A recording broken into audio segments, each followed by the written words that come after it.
योगा ज्ञान जर्नी परिवार में आप सभी का स्वागत है। हम लोग अभी 2018 दिसंबर का क्वेश्चन पेपर कर रहे हैं। कल क्वेश्चन जो है यहीं से पूछा गया था आप लोगों से। डेल्टा सेल, अल्फा सेल और बीटा सेल, इनका सिक्रेशन कहाँ से होता है? पैनक्रियास के बारे में मैं बताने बोली थी। पैनक्रियास को मिक्स ग्लैंड बोलते हैं ना। तो उसी से आप लोगों से यहाँ पे क्वेश्चन क्वेश्चन जो है पूछा गया था। ओके, आप लोगों को अगर आप लोग अभी भी याद नहीं है, बहुत बार तो इसके बारे में बताया गया है, फिर भी आप लोग नहीं जानते हैं, तो एक बार मैं फिर से बता देती हूँ। ठीक है, आप लोग इसे अच्छे से जो है नोट कीजिएगा। ठीक है, अभी हम लोग जैसे बताया, आप लोग से पूछा गया था पैनक्रियाज। पैनक्रियाज को हम लोग क्या बोलते हैं? मिक्स ग्लैंड बोलते हैं। ठीक है, यही क्वेश्चन मैं आप लोगों से पूछी थी पैनक्रियाज के बारे में। ठीक है, इसे हम लोग मिक्स ग्लैंड बोलते हैं। और मैं पूछ रही थी इससे कि एक्सो और एंडो, एक्सोक्राइन ग्लैंड और एंडोक्राइन ग्लैंड। ठीक है, एंडोक्राइन ग्लैंड, इससे कौन कौन से, एक्सो से क्या निकलता है? एक्सोन से हमेशा एंजाइम्स का सिक्रेशन होता है। ठीक है, एंजाइम्स का सिक्रेशन होता है, जबकि एंडो से हमेशा क्या होता है? हार्मोन्स का सिक्रेशन। इससे संबंधित अभी क्वेश्चन भी आएगा। अभी आप लोग यहाँ पे ध्यान से देखिएगा और आगे जो है इससे संबंधित आपको क्वेश्चन भी देखने को मिलेगा। ओके, अब हम लोग देख लेते हैं यहाँ पे पेनक्रियास के बारे में देख रहे हैं, तो इसमें देखेंगे कि जो हमारा एंडोक्राइन ग्लैंड है, पेनक्रियास के जो, पेनक्रियास में एंडोक्राइन के रूप में किस प्रकार ये काम करता है? ठीक है, एंडोक्राइन के रूप में किस प्रकार कार्य करता है, तो यहाँ पे हम लोग देखते हैं कि आइलेट्स ऑफ लैंगरहैंस। ठीक है, एक चीज और आप लोग, अभी नई जानकारी आप लोगों को यहाँ पे दे रही हूँ। आइलेट्स ऑफ लैंगर हैंस, जिसको हम लोग बोलते हैं लैंगर हैंस की दीपिकाएं बोलते हैं। ठीक है, ये जो है ये कोशिका का समूह है जो कि हार्मोन्स बनाते हैं। ठीक है, ये जो है कोशिकाओं का समूह है एंडोक्राइन सिस्टम में, पैनक्रियास के अंदर, जो क्या बनाते हैं? हार्मोन्स बनाते हैं। ठीक है, हार्मोन्स बनाते हैं। ओके, अब कौन कौन से हार्मोन का सिक्रेशन होता है? तो यहाँ पे आपका होता है अल्फा, अल्फा सेल जिसको हम लोग बोलते हैं अल्फा सेल, ध्यान रखिएगा। अल्फा सेल से ग्लूकागॉन निकलता है। पहले तो अल्फा सेल, पहले सेल कौन कौन सा होता है ये ध्यान रखिएगा। ठीक है, बीटा सेल, जिसको हम लोग शॉर्ट फॉर्म में इस तरीके से लिखते हैं। Okay, alpha, beta and delta cell. Okay, delta cell. और एक होता है पीपी सेल। ठीक है, पीपी सेल। ओके, इसको हम लोग एफ सेल के नाम से भी जानते हैं, एफ सेल। ओके, अब देखेंगे कि अल्फा सेल से क्या निकलता है, तो इससे आपका ग्लूकागॉन का सिक्रेशन होता है। किसका सिक्रेशन होता है? तो ग्लूकागॉन का। ओके, ग्लूकागॉन का सिक्रेशन होता है अल्फा सेल से। और बीटा सेल से किसका सिक्रेशन होता है? तो यहाँ पे आपको देखना है इंसुलिन का। ठीक है, इंसुलिन का सिक्रेशन होता है। एंड डेल्टा सेल से जो है आपका सोमेटोस्टेटिन, सोमेटोस्टेटिन हार्मोन का सिक्रेशन होता है। ठीक है, और एफ सेल से यानी कि पीपी सेल जिसको लोग बोलते हैं, इसे जो है पैनक्रिएटिक पॉलीपेप्टाइड। ठीक है, पैनक्रिएटिक पॉलीपेप्टाइड, पॉलीपेप्टाइड का सिक्रेशन होता है। ठीक है, अब जो है ग्लूकोज, अल्फा सेल से जो आपका निकलता है ग्लूकागॉन, ग्लूकागॉन क्या करता है? तो ये रक्त में शर्करा को बढ़ाता है। ठीक है, रक्त में क्या करता है? ग्लूकोज को बढ़ाने का कार्य करता है। ओके, ग्लूकोज को ये बढ़ाने का कार्य करता है। और जो इंसुलिन क्या करता है? ये ग्लूकोज को घटाने का कार्य करता है। ओके, ये ध्यान रखिएगा सभी लोग। सोमेटोस्टेटिन क्या है? तो ये जो अन्य हार्मोन को ये नियंत्रित करने का कार्य करता है। ओके, और जो हमारा पैनक्रिएटिक पॉलीपेप्टाइड है, जो कि पाचन एंजाइम्स एवं आंतों की क्रियाओं को नियंत्रित करता है। ठीक है, तो ये हो गया हमारा एंडोक्राइन सिस्टम के रूप में हमारा पैनक्रियाज जो है कार्य करता है। ठीक है, तो ये सभी लोग इसको नोट कर लेंगे, आपको कमेंट बॉक्स में इसका जवाब भी देना है। ओके, इसको लिखना है। नेक्स्ट हम लोग इसी में देखेंगे कि एक्सो के रूप में किस प्रकार कार्य करता है। ठीक है, एक्सोक्राइन के रूप में किस प्रकार कार्य करता है। तो एक्सोक्राइन में हम लोग देखते हैं, यहाँ पे हम लोग देखेंगे ये क्या बनाता है? एमाइलेज। ठीक है, amylase, amylase lipase, amylase lipase trypsinogen. ठीक है, ट्रिप्सिनोजेन। तो ये आपको ध्यान रखना है। एमाइलेज क्या करता है? एमाइलेज आपको कार्बोहाइड्रेट, कार्बोहाइड्रेट को ये तोड़ता है, यानी कि स्टार्च, स्टार्च को किससे बदलता है? तो माल्टेज में। ठीक है, माल्टोज में बदलता है। लाइपेज क्या करता है? तो ये फैट को जो है ये fatty acid, fatty acid, okay, में तोड़ता है। और ग्लिसरॉल, ग्लिसरॉल, ठीक है, ग्लिसरॉल का निर्माण करता है।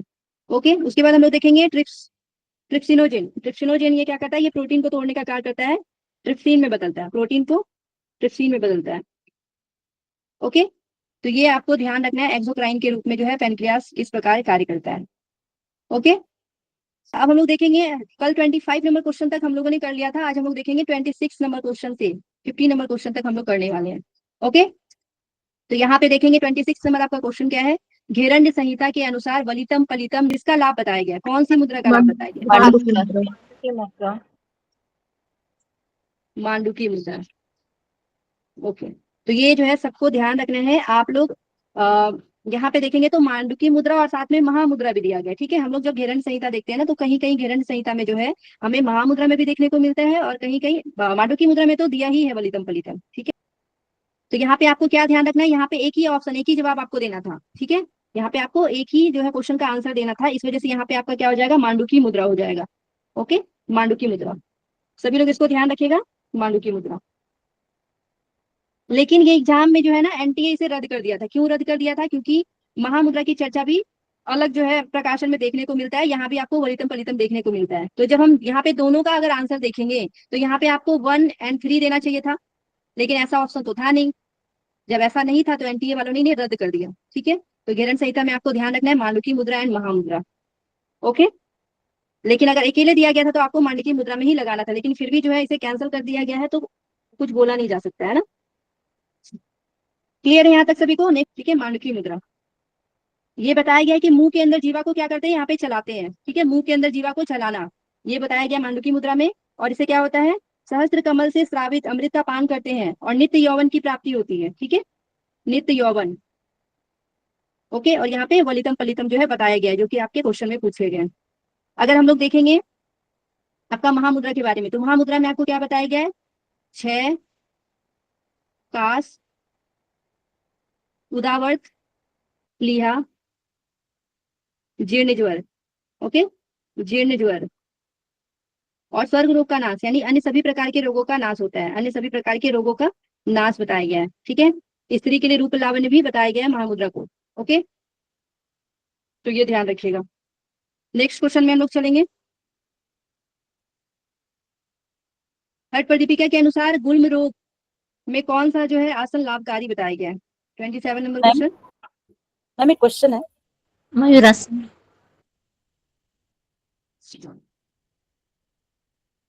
मयूरासन बिल्कुल है। हट प्रदीपिका में हम लोगों ने देखा है कि गुल्म रोग में कौन सा आसन लाभकारी है, तो मयूरासन बिल्कुल सही है। क्या क्या बताया गया मयूरासन का लाभ, अगर हम लोग हट प्रदीपिका के अनुसार देखते हैं, ठीक है, जठराग्नि प्रदीप्त होता है, ओके, गुल्म, विष का नाश होता है। नेक्स्ट क्वेश्चन में आपसे पूछा गया है आयुर्वेद के अनुसार पित्त दोष के असंतुलन से कितने नानात्मक विकार होते हैं, वात पित्त और कफ से कितने कितने प्रकार के रोग होते हैं, ये आपको बताना है।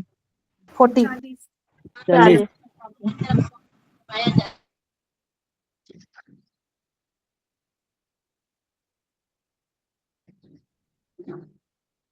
तो वात, पित्त और कफ, कफ में 20 प्रकार के, पित्त से क्या होता है 40 प्रकार के, और वात से 80 प्रकार के रोग होते हैं। तो यहाँ पे आपसे क्या पूछा गया है, पित्त दोष से, तो क्या हो जाएगा 40 प्रकार के रोग, ठीक है।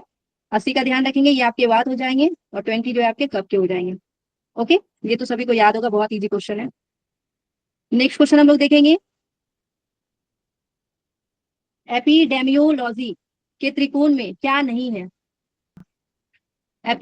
एपिडेमियोलॉजी के त्रिकोण में क्या सम्मिलित है, यानी कि इसमें त्रिकोण में क्या चीजें हैं, और यहाँ पे पूछा गया नहीं है, ठीक है।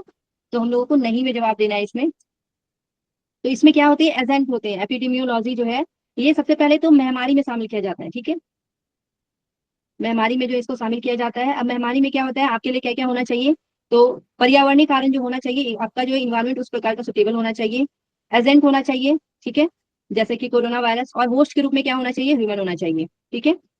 जैसे कि कोरोना वायरस आया था तो उसके लिए इन्वायरमेंट यहाँ पे क्रिएट हो गया, ठीक है। उसके बाद आपके एजेंट, ठीक है, एजेंट में कोरोना आपके जो है बीमारी यानी कि कोरोना वायरस था। ओके, तो इन्वायरमेंट, ह्यूमन एंड एजेंट जो है इसका इसमें जो है शामिल होता है, जबकि रिस्क फैक्टर इसमें शामिल नहीं होता है। तो आपका आंसर क्या हो जाएगा, रिस्क कारक। ओके, नेक्स्ट क्वेश्चन हम लोग देखेंगे कि शरीर में डी स्ट्रेस किससे उत्पन्न नहीं हो सकता है? डी स्ट्रेस किससे उत्पन्न नहीं होता है? दर्द से सुख सुख विचार से। सुखद विचार सॉरी से। विचार से हम्म, बिल्कुल सही होगा। आप देखेंगे उच्च रक्तचाप से तो होता ही है, दर्द से भी क्या होगा, डिस्ट्रेस उत्पन्न होगा, और ट्यूमर से भी। ठीक है, ये तीनों चीजों से आप परेशान रहेंगे, लेकिन सुखद विचार से आपको कोई भी जो है डिस्ट्रेस नहीं हो सकता है। तो इसी वजह से आपका यहाँ पे आंसर क्या हो जाएगा, सुखद विचार। ठीक है, इंग्लिश में प्लीजेंट थॉट्स। तो इससे आपको कोई प्रॉब्लम नहीं होगा। ठीक है, हाई ब्लड प्रेशर में बढ़ा रहेगा, और पेन में, और ट्यूमर में। ओके, नेक्स्ट क्वेश्चन देखेंगे हम लोग। क्रैनियल बोन्स का एग्जाम्पल आपको देना है। ठीक है, क्रैनियल बोन्स जो है वो किसका एग्जाम्पल है? शॉर्ट बोन का, फ्लैट बोन का, इरेगुलर का, या फिर लॉन्ग बोन का? मैम एक्चुअली इसमें दो आना चाहिए, फ्लैट और इरेगुलर दोनों आना चाहिए, बट इन्होंने फ्लैट ज्यादा है। जी,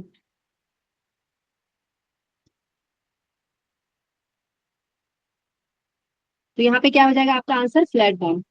बिल्कुल सही आंसर है।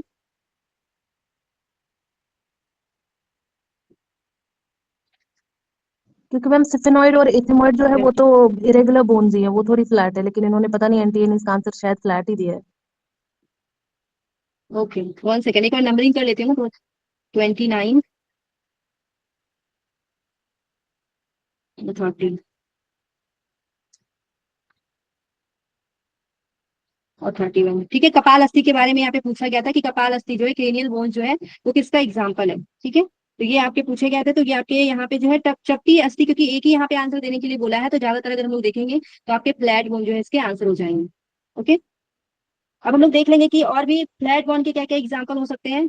तो फ्लैट बोन के लिए आप और भी ध्यान रख सकते हैं, आपके स्कल हो जाएंगे। ठीक है, स्कल बोन, स्कल बोन में आपके जो है क्रैनियल भी आते हैं। उसके बाद रिब्स।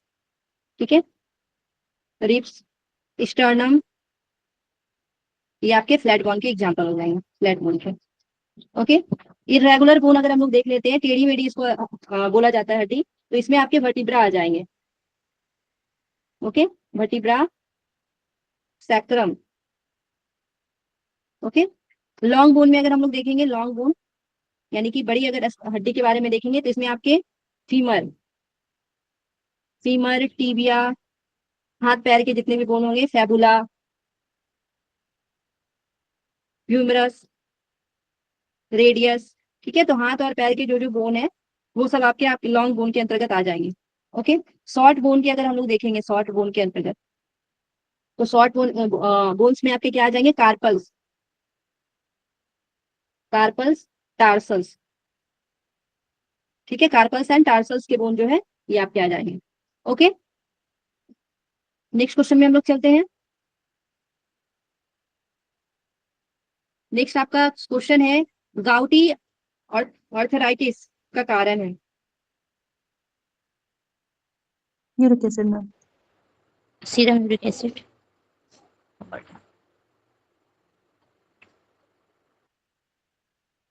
ओके, क्या है, सीरम यूरिक एसिड का बढ़ना। ठीक है, इंग्लिश में देखना है तो आप देख सकते हैं, इंक्रीज आपका सीरम यूरिक एसिड, सेम वैसे ही दिया गया है। ओके, गाउटी अर्थराइटिस, तो आपका आंसर होगा कि सीरम जो है यूरिक एसिड का बढ़ना। अब जो गाउटी अर्थराइटिस होता है, इसको हम लोग क्या बोलते हैं, गठिया भी बोलते हैं अर्थराइटिस को। ठीक है, हिंदी में इसको गठिया बोलते हैं। उसके बाद हम लोग देखेंगे कि शरीर में जो हमारा यूरिक एसिड है, जो हमारा यूरिक एसिड होता है, वो क्या हो जाता है, बढ़ जाता है। ठीक है, इंक्रीज हो जाता है यूरिक एसिड, उसी की अधिकता के कारण जो है ये हमारा गाउटी अर्थराइटिस होता है। ये कब होता है, तो जब रक्त में यूरिक एसिड अधिक हो जाता है। ठीक है, ब्लड में, जब ब्लड में यूरिक एसिड बढ़ जाएगा तो हमारा गाउटी अर्थराइटिस होगा। ठीक है, और ये क्रिस्टल के रूप में ज्वाइंट्स में जमने लगता है। किस रूप में, तो क्रिस्टल्स के रूप में। ठीक है, क्रिस्टल्स के रूप में जो है हमारे ज्वाइंट्स में क्या हो जाता है, जमने लगता है, जिसकी वजह से ये देखने को मिलता है। ठीक है, जिससे क्या होने लगता है, आपको सूजन होगा, तेज दर्द होगा, तेज दर्द, ठीक है, जलन होगा, और अकड़न होगा। ठीक है, तो ये आपको ध्यान रखना है कि जो गाउटी अर्थराइटिस है, ये हमारे शरीर में यूरिक एसिड के बढ़ जाने से हो जाता है, हमारे रक्त में जो यूरिक एसिड की अधिकता की वजह से होता है, और ये क्रिस्टल के रूप में जो है हमारे ज्वाइंट्स में जो है जमने लगता है, जिससे कि हमारे शरीर में सूजन होता है, तेज दर्द होता है, जलन होता है, और अकड़न होता है। ओके, क्लियर है सभी को? तो सीरम यूरिक एसिड का बढ़ना आपको यहाँ पे ध्यान रखना है। ओके, यूरिक एसिड का बढ़ना।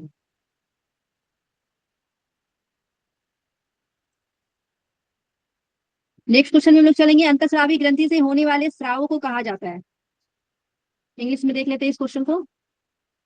एंडोक्राइन ग्लैंड्स आर कॉल्ड, क्या निकालता है एंडोक्राइन ग्लैंड्स? हार्मोन्स या फिर Hormones. एंजाइम्स का सिक्रेशन? Hormones.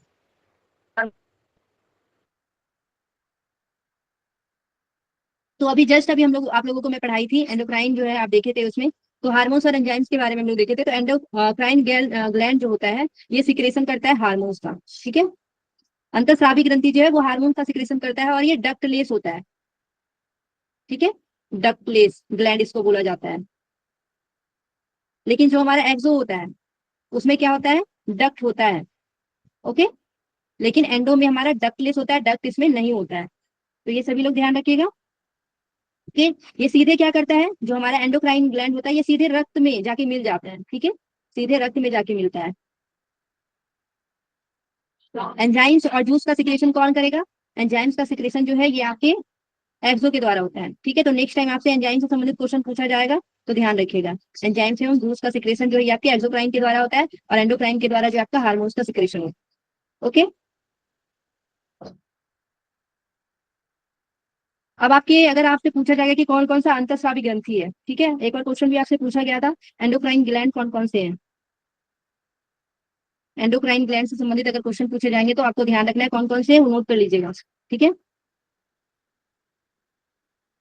पिट्यूटरी ग्लैंड है, thyroid gland, parathyroid gland, adrenal gland जिसको हम लोग सुप्रा रेनल ग्लैंड भी बोलते हैं, ओके। पैनक्रिएटिक यानी pancreas, pineal gland,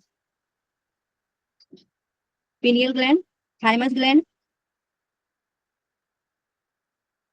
and gonads, ठीक है। तो ये आपको ध्यान रखना है, ये आपके एक्सोक्राइन ग्लैंड है, एंडोक्राइन ग्लैंड है। अगर एक्सोक्राइन आपसे पूछा जाएगा एक्सोक्राइन ग्लैंड कौन कौन से हैं, तो एक्सो भी आपको ध्यान रखना है। अगर हम लोग एक्सो में देखेंगे तो एक्सोक्राइन ग्लैंड भी नोट कर लीजिएगा। स्वेट ग्लैंड जो पसीना निकालने वाली ग्रंथि होती है, स्वेट ग्लैंड जिसको बोलते हैं। सलाइवरी ग्लैंड, लक्राइमल ग्रंथि, लक्राइमल ग्लैंड, सीबेकियस, सीबिकस ग्लैंड हो जाएगा, मेमेरी ग्लैंड और पेनक्रियास जो कि दोनों में आएंगे, ठीक है। पेनक्रियास जो है ये दोनों में आएंगे, इसको हम लोग मिक्स ग्लैंड बोलते हैं। ये एक्सो और एंडो दोनों में आते हैं, तो यहाँ भी आपको पेनक्रियास देखने को मिला और साथ में हम लोग यहाँ भी पेनक्रियास को देख रहे हैं, ठीक है। तो ये ध्यान रखिएगा कि ये मिक्स ग्लैंड है। नेक्स्ट टाइम अगर क्वेश्चन पूछा जाएगा तो आप लोग दोनों में डिफरेंस कर सकते हैं, ठीक है। मैम लिवर भी ना, लिवर भी. हाँ, लीवर भी, ओके। नेक्स्ट हम लोग देखेंगे, एंटीजन एक ऐसा रासायनिक पदार्थ है जिसके कारण उत्पादन होता है। एंटीजन से क्या उत्पादन होता है, इंग्लिश में देख लीजिए। एंटीबॉडीज.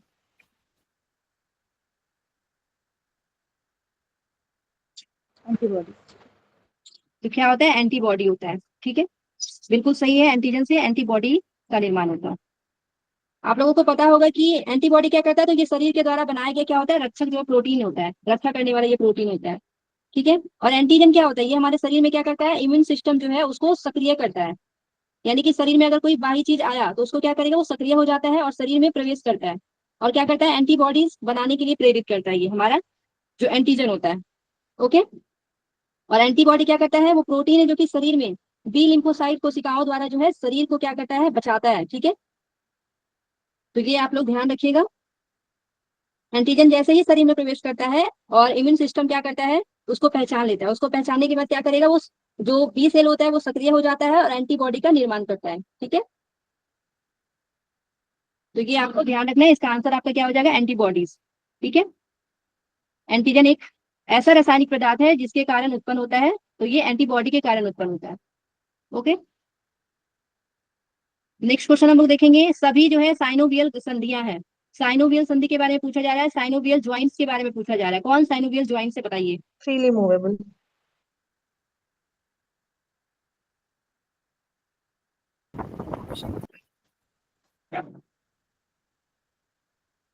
क्या हो जाएगा answer? Freely movable ma'am. Freely move. Easily move करे.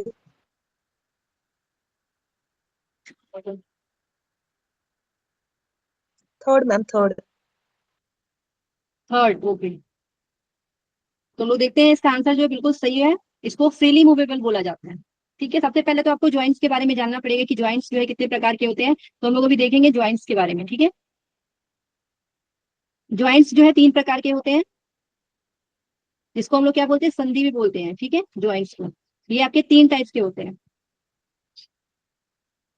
ओके, सभी लोग इसको नोट कीजिएगा। सबसे पहले आपका क्या होता है, तो इमूवेबल होता है, यानी ये बिल्कुल भी मूव नहीं करता है। ओके, रेसेदार होता है। और एक होता है आपका स्लाइटली मूवेबल, यानी कि हल्की इसमें मूवमेंट होती है। ठीक है, स्लाइटली मूवेबल होता है। इसको हम लोग कार्टिलेजियस भी बोलते हैं। ठीक है, कार्टिलेजियस।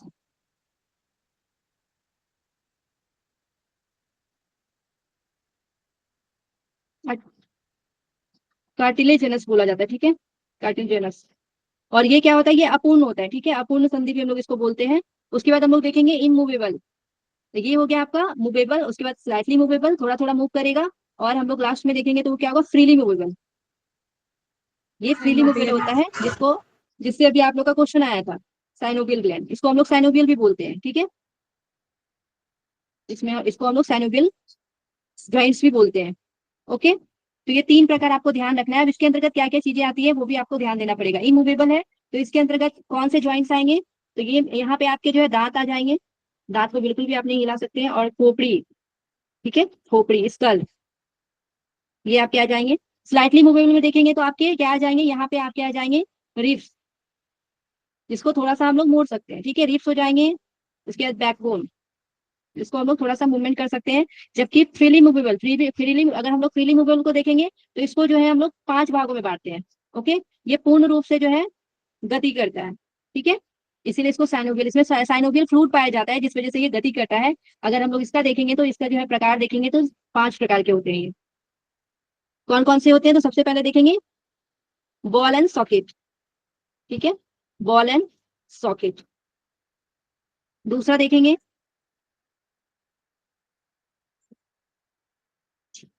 स्लेडल। ठीक है, ये सैडल हो जाएगा। उसके बाद हिंज ज्वाइंट्स बोलते हैं, हिंज ज्वाइंट्स, पाइवोट ज्वाइंट्स। ठीक है, पाइवोट ज्वाइंट्स। और आपका क्या हो जाएगा, ग्लाइडिंग, ग्लाइडिंग ज्वाइंट्स। तो ये जो है आपका साइनोवियल जो है ज्वाइंट्स के पार्ट होते हैं। बॉल एंड सॉकेट हो जाएगा, सैडल ज्वाइंट्स हो जाएगा, हिंज ज्वाइंट्स हो जाएगा, पाइवोट ज्वाइंट्स और आपके ग्लाइडिंग ज्वाइंट्स। अगर इसमें देखेंगे क्या क्या चीजें आती हैं तो ये भी आप लोग नोट कर लीजिएगा।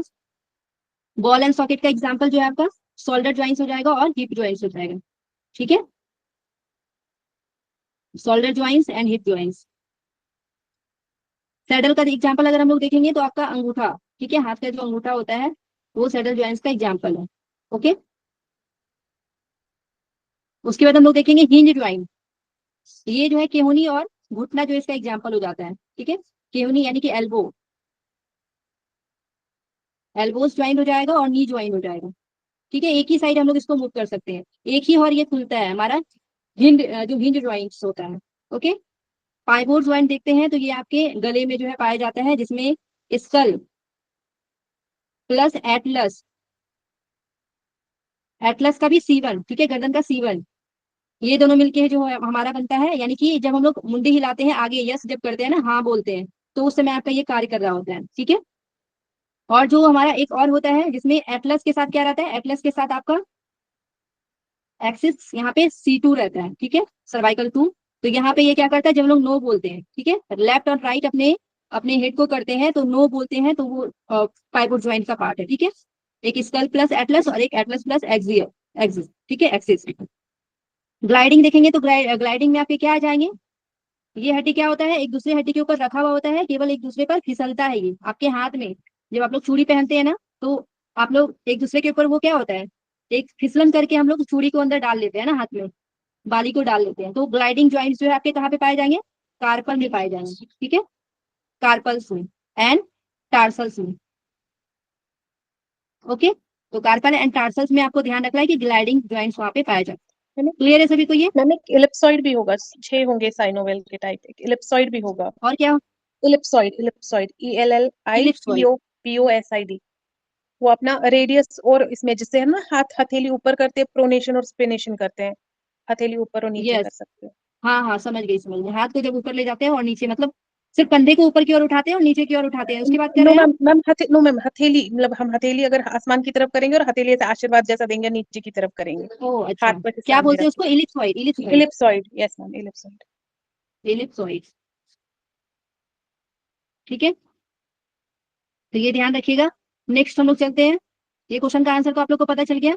इसको हम लोग सचल संधि बोलते हैं, हिंदी में बोलेंगे तो मूवेबल, यानी कि सचल संधि, मूव करेगा कौन? साइनोवियल संधियां, जिसको ये आपका साइनोवियल है, पूर्ण रूप से ये क्या करता है? गति करता है, फ्रीली मूवेबल होता है। नेक्स्ट हम लोग देखेंगे, ध्यान तनाव को किस प्रक्रिया द्वारा घटाता है? बताइए। Neck and thumb joints, okay.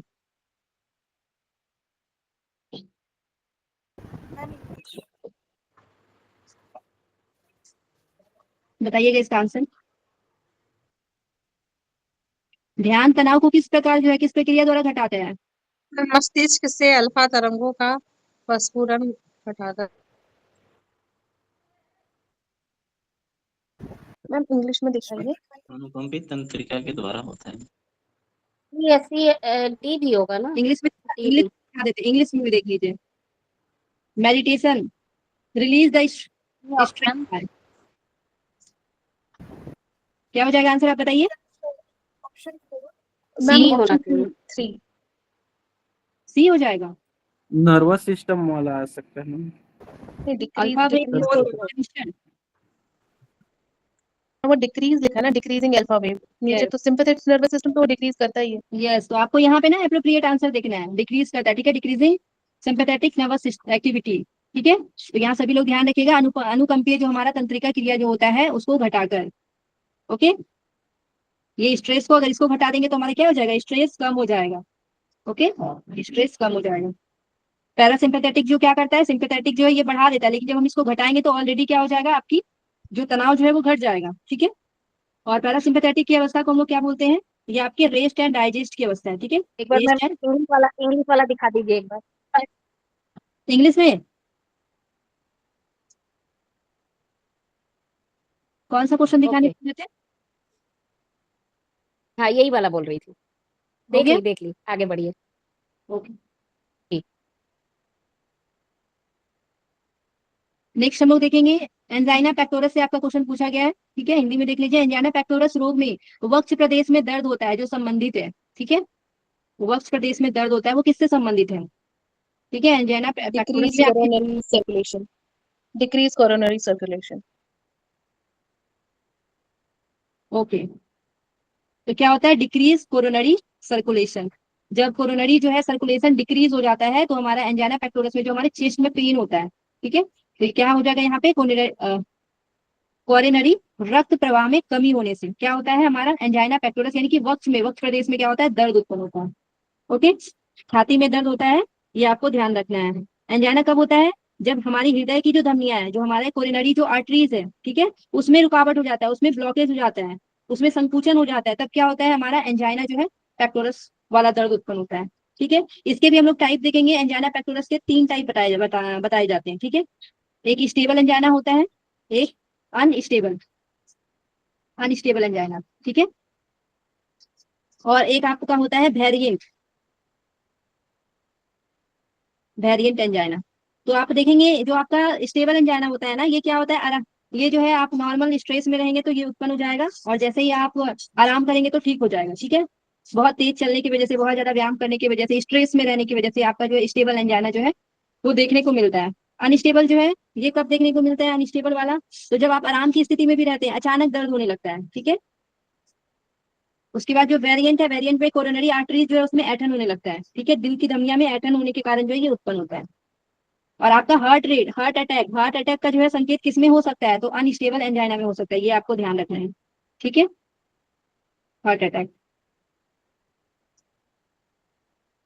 Okay, next हम लोग क्वेश्चन देखेंगे, निम्नलिखित में से कौन सा एक योग के अध्यापन की निर्देशात्मक विधि से संबंधित नहीं है? इंग्लिश में देख लीजिए, डायरेक्शनल मेथड से संबंधित नहीं है, इनमें से कौन सा?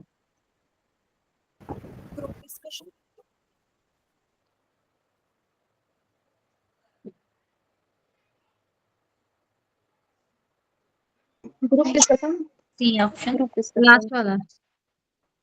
समूह चर्चा। ओके, समूह चर्चा जो है, ग्रुप डिस्कशन जो है वो आपके नहीं होंगे। क्यों नहीं होंगे? मैं आप लोगों को एक बार बताई थी अध्यापन की मूलभूत विधियां, जो कि 7 बताया गया है, अध्यापन की विधियां। ठीक है, अध्यापन की विधियां। अब उसमें हम लोग देखेंगे कि किसमें किसमें निर्देश दिया जा रहा है, वहां से आप आराम से इसको समझ सकते हैं। ठीक है, तो आपका सबसे पहले क्या है, लेक्चर मेथड है। ठीक है, लेक्चर मेथड, जिसको हम लोग क्या बोलते हैं, व्याख्यान विधि बोलते हैं, व्याख्यान विधि। ओके, दूसरा आपका क्या है, guidance, guidance response, guidance response method इसको बोलते हैं हम लोग। ठीक है, गाइडेंस रिस्पॉन्स मेथड, जिसको निर्देश अनुक्रिया विधि बोलते हैं, हिंदी में इसको क्या बोलते हैं, निर्देश अनुक्रिया विधि। ठीक है, निर्देश अनुक्रिया, यानी निर्देश दिया जाता है और आप यहाँ पे अनुक्रिया करते हैं। ठीक है, निर्देश अनुक्रिया विधि। ओके, उसके बाद हम लोग देखेंगे थर्ड नंबर में, ये 7 बताया गया, तो थर्ड नंबर में देखते हैं तीसरा आपका क्या है, तो यहाँ पे पर्सनल गाइडेंस मेथड इसको बोला जाता है। ठीक है, personal guidance method, personal guidance method यानी कि व्यक्तित्व निर्देशन विधि। ठीक है, व्यक्तित्व रूप से एक एक व्यक्ति को यहाँ पे बताया जाता है, व्यक्तित्व निर्देशन विधि इसको बोलते हैं। अच्छा लगे मुझे। ओके, एंड नेक्स्ट हम लोग क्या देखेंगे, ग्रुप डिस्कशन। जो भी आप लोगों ने देखा ग्रुप डिस्कशन, जो कि आपका आंसर नहीं था। ठीक है, तो ग्रुप डिस्कशन हम लोग क्या करते हैं, एक दूसरे के साथ मिलकर पढ़ाई कर लेते हैं ना, डिस्कशन करते हैं, कहीं भी कंफ्यूजन होता है।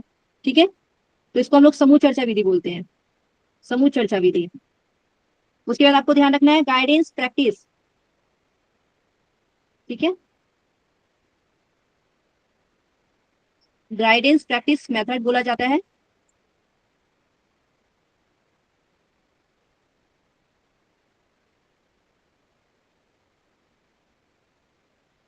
गाइडेंस प्रैक्टिस मेथड, जिसको हम लोग क्या बोलते हैं, असाइनमेंट भी बोला जाता है। इसमें हम लोग असाइनमेंट देते हैं बच्चों को।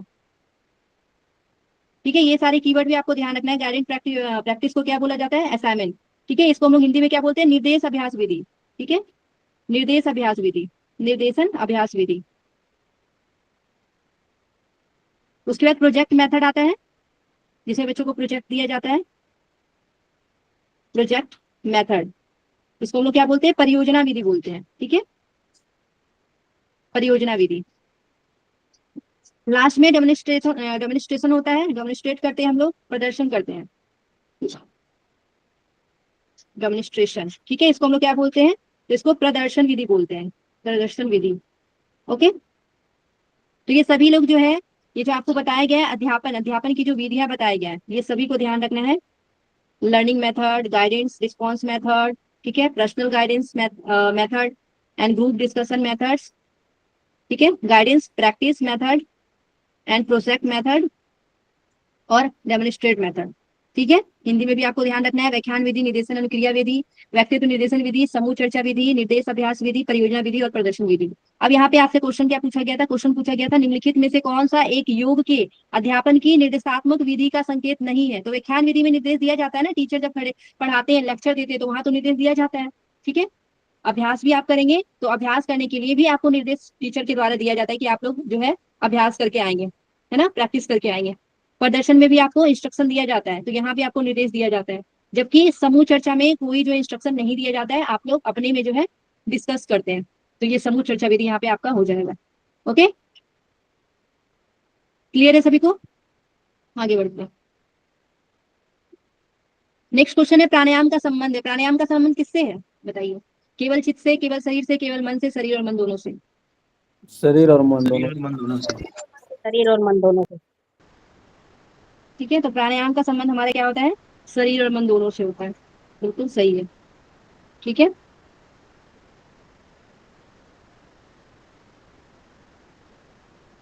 धारणा सच, योगता मनसा बोलते हैं ना, मन धारणा के योग हो जाता है। ठीक है, प्रकाश का आवरण छीन हो जाता है। ये आपके प्राणायाम के लाभ बताया गया। प्राणायाम की चर्चा जो हम लोग को कौन से पाद में देखने को मिलता है, साधन पाद में। साधन पाद के 49 से लेके 53 तक आपको जो है सूत्र में देखेंगे, तो वहां पे आपको पूरे प्राणायाम की परिभाषा जो है आपको दिया जाएगा। 49 में, 50, 51 में यहाँ पे आपको बताया गया प्राणायाम के प्रकार। ठीक है, और 52 एंड 53 में उसका जो है लाभ बताया गया है। ओके, तो ये प्राणायाम का संबंध शरीर और मन दोनों से है। नेक्स्ट आपका क्वेश्चन होगा, योग कक्षा में छात्रों को एक बड़े समूह में बैठने की सुविधाजनक व्यवस्था में सम्मिलित किया जाना चाहिए। बड़े समूह में बैठने का बात किया जा रहा है, बताइए। हिंदी में एक बार पढ़ लीजिए, फिर इंग्लिश में भी दिखा देंगे। पंक्ति में बिना fourth option, fourth option, dice के साथ। फोर्थ ऑप्शन, इंग्लिश दो में पंक्तियों में बिना अंतराल के। Ma'am third option fourth 4 fourth हाँ, इसके अंदर विद डायस क्या हो जाएगा? आंसर 4 है ना। Fourth, yes ma'am.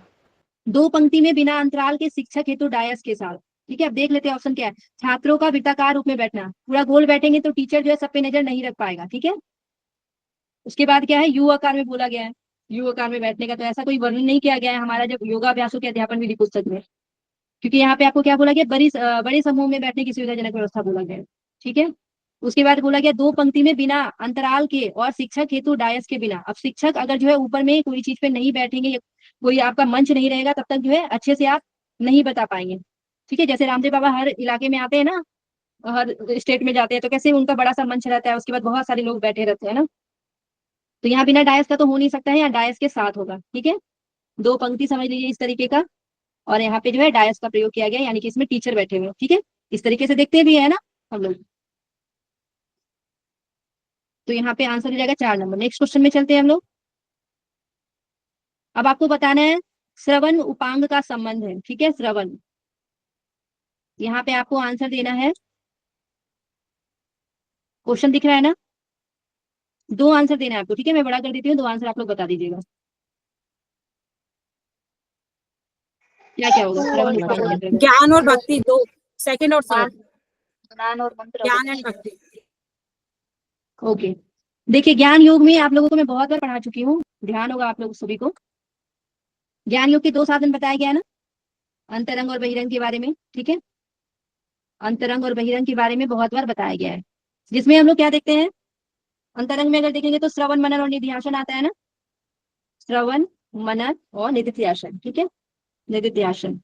उसके बाद हम लोग इसमें क्या देखते हैं, बहिरंग साधन में यहाँ पे आपके 4 आते हैं, विवेक, वैराग्य, सठ संपत्ति और मुमुक्षु। ठीक है, मुमुक्षु। तो ये आपको जो है ध्यान रखना है, ये आपके ज्ञान योग के अंतर्गत क्या आ गए, यहाँ पे श्रवण आ गए। ठीक है, श्रवण आ गया ना ज्ञान योग के अंतर्गत।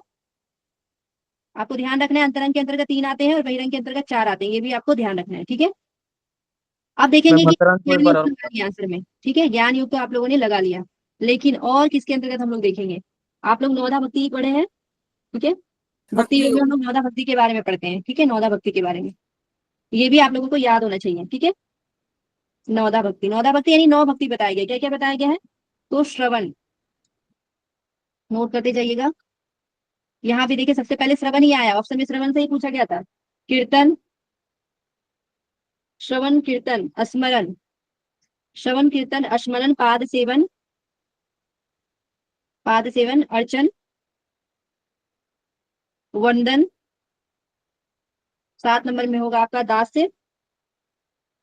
ठीक है, 8 में होगा सख्य, और 9 में होगा आत्मनिवेदन। ठीक है, आत्मनिवेदन। तो ये जो है बताया गया नवदा भक्ति के अंतर्गत 9 भक्ति बताया गया, श्रवण कीर्तन स्मरण, पाद सेवन, अर्चन, वंदन, दास, सख और आत्मनिवेदन। ठीक है, तो ये 9 बताया गया। अब यहाँ पे देख लेते हैं हम लोग, श्रवण भी देख लिए कि 2 जगह आपको श्रवण देखने को मिला, एक आपको जो है देखने को मिला नवदा भक्ति में, और दूसरा हम लोग ज्ञान योग के अंतर्गत जो है कहाँ पे देखे हैं, तो आपके अंतरंग साधन के अंतर्गत यानी ज्ञान योग में देखने को मिलता है। ठीक है, तो यहाँ पे ज्ञान योग में देख लिए, और किसमें देखे, भक्ति योग में। भक्ति योग में भी किसमें, तो नवधा भक्ति में। ठीक है, नवधा भक्ति में। क्लियर है सभी को, तो आंसर क्या हो जाएगा, 2 और 3 हो जाएगा। फूट में 2 और 3 दिया गया है, देखिए 2 और 3, यानी कि दूसरा नंबर आपका आंसर हो जाएगा। ओके, नेक्स्ट क्वेश्चन में हम लोग चलते हैं।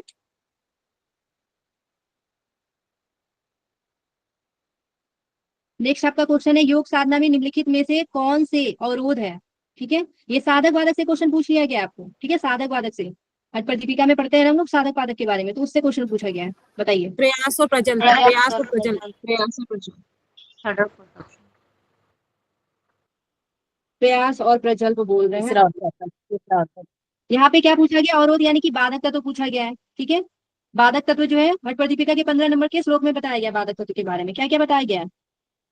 अत्याहार, प्रयास, प्रजल्प, नियमाग्रह, ठीक है, नियमाग्रह और जनसंग, और अंत में क्या बताया गया है? लौल्यम, ठीक है, लौल्यम मतलब चंचलता होता है, ठीक है, चंचलता। प्रजल्प का मतलब होता है अधिक बोलना, अधिक बोलना। तो ये आप लोगों को ध्यान रखना है, ठीक है। तो ये 6 क्या बताया गया है? 6 आपको बताया गया है, साधक एंड बाधक तत्व बताए गए हैं, ठीक है। अब यहाँ पे 6 जो है आपके बाधक तत्व में देख लेते हैं क्या क्या नहीं है, ठीक है। साहस आपके क्या हो जाएंगे? साधक तत्व के अंतर्गत आ जाएगा, ठीक है। उत्साह भी जो है आपकी किसके अंतर्गत आ जाएगा? तो साधक तत्व के अंतर्गत आ जाएगा। अभी हम लोग यहाँ पे देख रहे हैं आपसे बाधक और रोध पूछा गया है, तो क्या हो जाएगा? प्रयास हो जाएगा और प्रजल्प हो जाएगा, ठीक है। ये दोनों आपके आंसर हो जाएंगे 3 एंड 4, ठीक है, 3 और 4, यानी कि ऑप्शन नंबर 3 आपका आंसर होगा। ओके, अब हम लोग देख लेते हैं यहाँ पे, हम लोग बाधक तत्व को तो देख लिए हैं। अब हम लोग हठ प्रदीपिका का पहला अध्याय का 16 नंबर में देखेंगे, तो यहाँ पे साधक तत्व के बारे में देखने को मिलता है। क्या क्या है साधक तत्व? तो उत्साह, उत्साह, साहस, धैर्य, तत्व ज्ञान, ठीक है, उत्साह, साहस, धैर्य, तत्व ज्ञान, दृढ़ निश्चय,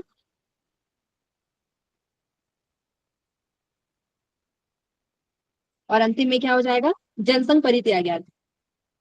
जनसंघ का क्या करेंगे? परित्याग करेंगे। तो ये आपका बताया गया है क्या?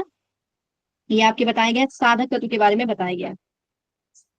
उत्साह, साहस, धैर्य, तत्व ज्ञान, निश्चयात, ठीक है, निश्चयात को हम लोग दृढ़ निश्चय भी बोल सकते हैं, और जनसंघ का परित्याग करना। ये आपके 6 जो है आपको क्या बताया गया है? तो 6 आपको जो है साधक तत्व बताया गया है। ओके,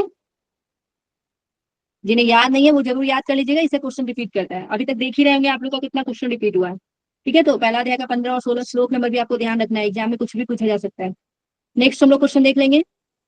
नेक्स्ट आपका क्वेश्चन है जैन दर्शन के साथ, सॉरी, जैन दर्शन के ग्रंथ तत्वार्थ जो सूत्र है उसके अनुसार ध्यान के प्रकार पूछा गया है, ठीक है। ध्यान आर्क और रुद्र, सेकंड और फोर्थ, 2 बताना है इसमें, 2। सेकंड और फोर्थ, आर्क ध्यान और रुद्र ध्यान, दूसरा और चौथा जी। दूसरा और चौथा। सबसे पहले हम लोग देखेंगे तत्वार्थ सूत्र जो है, ये जैन धर्म का ग्रंथ है या बौद्ध धर्म का? ये आपको पहले ध्यान होना चाहिए, ठीक है। तो आपके जैन धर्म में देखने को मिलता है, वहां पे हम लोग देखते हैं जैन दर्शन में आपको बताया गया तत्वार्थ सूत्र के अनुसार ध्यान के 4 प्रकार बताए गए, ठीक है, 4 प्रकार बताए गए। किसके? ध्यान के। कौन कौन से 4 प्रकार है ध्यान के? तो देख लेते हैं हम लोग ध्यान के 4 प्रकार। सबसे पहले आपको बताया गया है, तो थोड़ा मोटा ही लिखा था, ठीक है, आर्त ध्यान बताया गया है, आर्त ध्यान। दूसरा आपको देखना है रौद्र ध्यान, ठीक है, रौद्र ध्यान, आर्त ध्यान, रौद्र ध्यान, धम ध्यान, ठीक है, और अंतिम में बताया गया शुक्ल ध्यान, शुक्ल ध्यान, ठीक है। ये दोनों ध्यान और ये दोनों ध्यान, ये भी आपको ध्यान रखना है, ये अशुभ माना जाता है, ठीक है, अशुभ ध्यान की श्रेणी में आता है और ये शुभ ध्यान की श्रेणी में आता है, ठीक है। ये मोक्ष के लिए होता है, जो हमारा धम ध्यान है और जो शुक्ल ध्यान है ये आपके किसके लिए होता है? तो ये मोक्ष के लिए होता है। धर्म और शुक्ल ध्यान जो है मोक्ष के लिए होता है, ठीक है। आर्त ध्यान क्या होता है? आर्त ध्यान करने वाले जो लोग होते हैं वो पीड़ा में पड़े हुए रहते हैं, दुखी होते हैं, ठीक है, और इस वजह से वो ध्यान करते हैं। पीड़ा एवं दुख में जो किया गया ध्यान है उसको हम लोग आर्त ध्यान बोलते हैं, ठीक है। तो ये 4 ध्यान आपको ध्यान रखना है कि पीड़ा और दुख में किया गया ध्यान जो है क्या है? आर्त ध्यान है। रौद्र ध्यान, सुनने में ही पता चल रहा है रौद्र है, यानी कि गुस्सा में, ठीक है।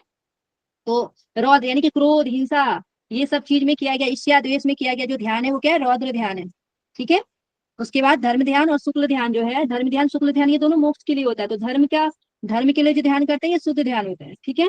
और शुक्ल ध्यान भी, ये भी पवित्र ध्यान है, ये दोनों भी, इसको पवित्र ध्यान बोला जाता है। निर्विकल्प के लिए हम लोग शुक्ल ध्यान करते हैं, ठीक है।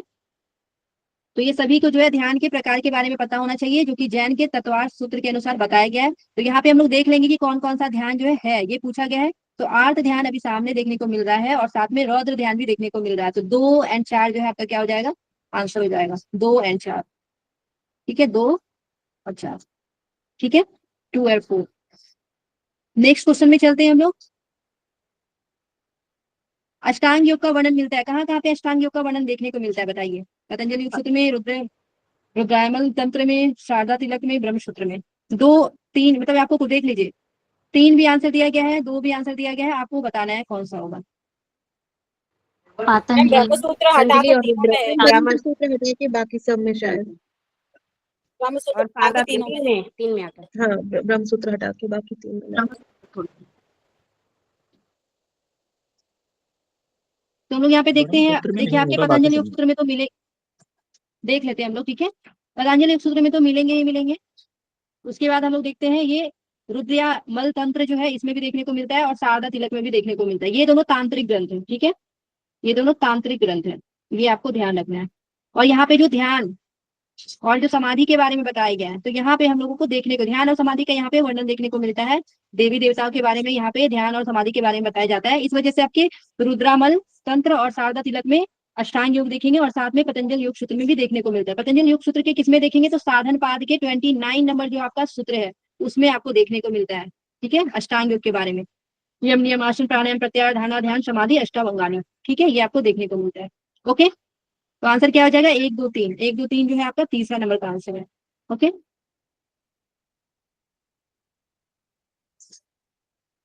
अब नेक्स्ट क्वेश्चन आपका पूछा गया है, उभय तो न भी जानी तो नायम हंति न हन्यते, यह कथन किसका है? कठोपनिषद भगवद गीता, भगवद गीता और कठोपनिषद और भगवद उपनिषद गीता। भगवद गीता। भगवत गीता। ये 2 जगह देखने को मिलता है, भगवत गीता में भी देखने को मिलता है और कठोपनिषद में भी देखने को मिलता है, ठीक है। और बहुत इंपॉर्टेंट श्लोक है, बार बार इससे क्वेश्चन भी आता है। तो ये वाला क्वेश्चन हम लोग कर लेंगे, उसके बाद क्लास को खत्म करेंगे, ठीक है। तो यहाँ पे आंसर आपका कठोपनिषद हो जाएगा, उसके बाद भगवत गीता में देखने को मिलता है। अब यहाँ क्या पूछा गया, उभय तो न बीजानी तो नायम हंति न हन्यते, ठीक है।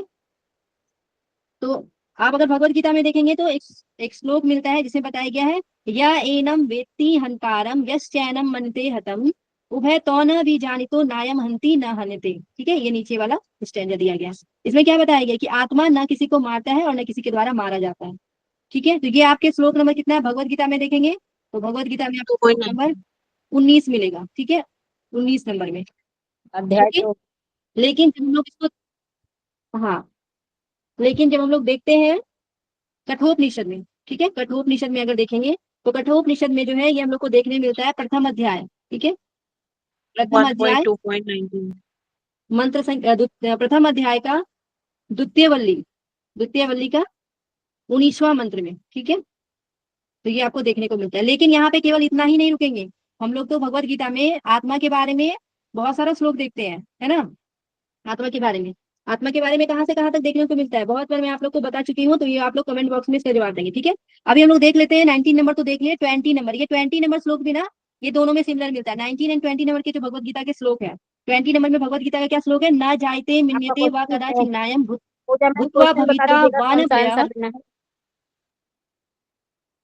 बता रही हूँ सब बता रही हूँ, ठीक है। न जायते मिन्यते व कदाचिन्नायम भूत्वा भविता वा न भूयः अजो नित्य शाश्वतोयम पुराणो न हन्यते हनुमाने शरीरी, ये भगवत गीता का जो है 20वां नंबर श्लोक में बताया गया है, ठीक है। भगवत गीता का 19वां नंबर श्लोक और 20वां नंबर श्लोक दूसरा अध्याय का सांख्य योग का, ठीक है।